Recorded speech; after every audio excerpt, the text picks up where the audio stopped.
Monsieur le ministre, vous avez devant vous ce soir 6 millions de Français, 6 millions de Français qui ne comprennent pas.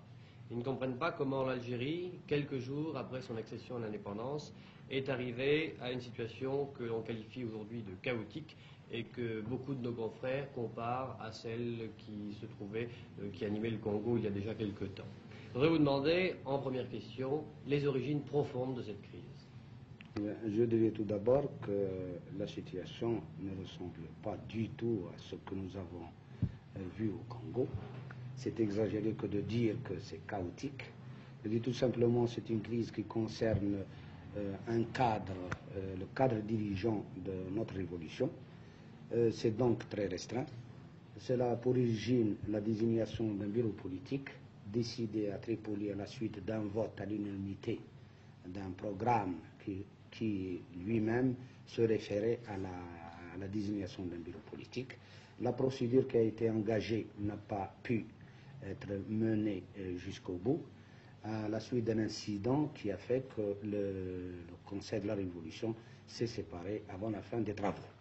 De toute façon, j'estime pour ma part que ce n'est qu'une question de procédure.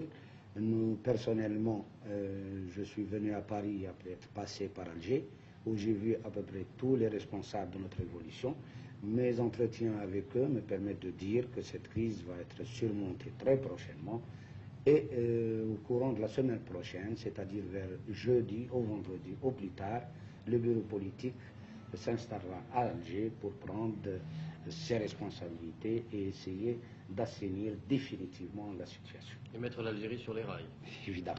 Je voudrais vous poser une autre question. Il s'agit donc d'une crise politique interne, mais non pas d'une crise politique de fond. En ce sens que, par exemple, les accords d'Évian qui ont été signés par le gouvernement de M. Ben Keda ne pourront pas être remis en cause si, par exemple, M. Ben Bella succédait à M. Ben Keda. À ce propos, je vais vous fournir une preuve, n'est-ce pas, une preuve d'évidence.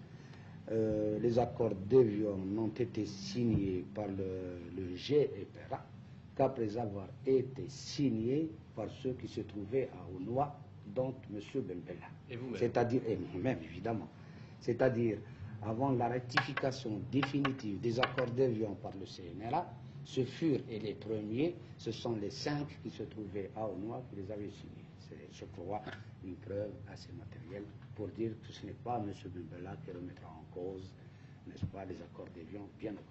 Autre sujet de préoccupation de l'opinion publique en France, les enlèvements d'Européens. Depuis quelque temps, depuis le 1er juillet, on a cité des chiffres, on parle, je crois, de 500 Européens et aussi des musulmans qui auraient été enlevés par des éléments de la LN ou des éléments incontrôlés. Depuis 3 ou 4 jours, on a assisté à des gestes de bonne volonté, des libérations ont été opérées à Oran et à Alger. Je voudrais vous demander si vous pensez, à votre avis, que le pouvoir pourra rapidement contrôler la situation suffisamment de telle manière que ces enlèvements n'aient plus lieu. Évidemment, je ne peux pas me prononcer sur le chiffre de 500, n'est-ce pas? Je suppose qu'il y a un grand nombre d'enlèvements. Je dis en passant que dans certaines wilayas, cela ne s'est pas produit, ne se produira jamais, et particulièrement dans les wilayas ouest, c'est-à-dire dans la wilaya 5, dans la wilaya 1, dans toute la wilaya 6, donc, qui est tout le sud algérien. Et ce n'est pas un espoir, mais c'est une certitude. Certitude que dès que le bureau politique s'installe à Alger, tout sera fait, absolument tout, pour qu'il n'y ait plus non plus des enlèvements, mais même pas des arrestations.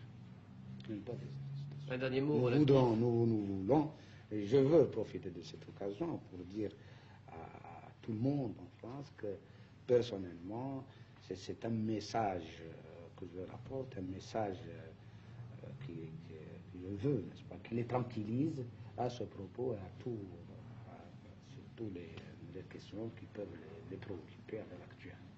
Je veux donc vous poser un dernier mot, une dernière question pour conclure.